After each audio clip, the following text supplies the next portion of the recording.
আসসালামু আলাইকুম। আমরা এই ভিডিওতে খুব সহজেই জানবো যে কিভাবে কখন আপনার র্যাম আপডেট করতে হবে, কখন আপনার র্যাম লাগবে।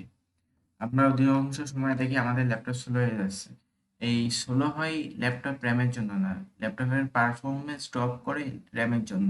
আমরা যখন মাল্টিটাস্কিং করি, বিভিন্ন ওয়েবসাইট বিভিন্ন ঘাটাঘাটি করি, তখন আমাদের র্যামের প্রয়োজন হয়।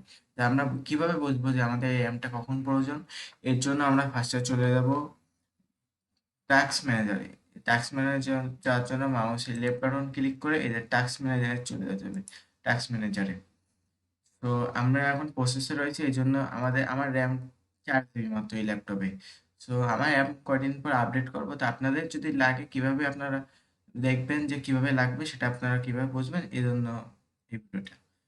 তো আপনারা যদি পারফরমেন্সে যান, আমার 4 জিবি র্যাম, আবার 3 মানে 4 জিবি র্যাম, তারপর তার মধ্যে আবার 2.7 জিবি ইউজেবল হয়ে গেছে। আমি যদি বিভিন্ন ওয়েবসাইট মাল্টিটাস্কিং করে বিভিন্ন এরকম টাস্কিং করতে যাই, তো ব্রাউজারে টাস্কিং করে অথবা বিভিন্ন একসাথে মেলাগুলো অ্যাপ রানিং রাখি, তখন আমার ল্যাপটপটা ল্যাগ হওয়ার সম্ভাবনা আছে, অথবা স্ক্রিনটা কালো হয়ে যাওয়ার সম্ভাবনা আছে।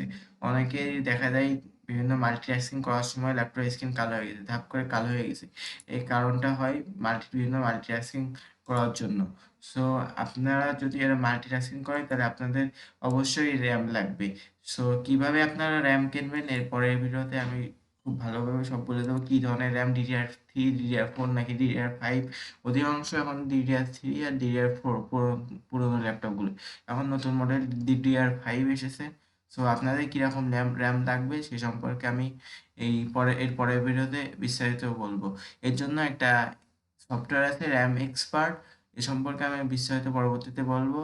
সো আজকের মতো এটুকুই। আপনি যদি এই ভিডিওতে কোনো রকম উপকৃত হয়ে থাকেন, তাহলে ভিডিওতে অবশ্যই লাইক দেবেন, আর এরকম নিয়মিত ভিডিও পেতে স্মল টেক লাইব্রেরি চ্যানেলটি সাবস্ক্রাইব করে রাখুন। পরবর্তীতে এরকম বিভিন্ন জিনিসপত্র আপনাদের অবশ্যই লাগবে। সো আজকের মতো এটুকু। আসসালামু আলাইকুম।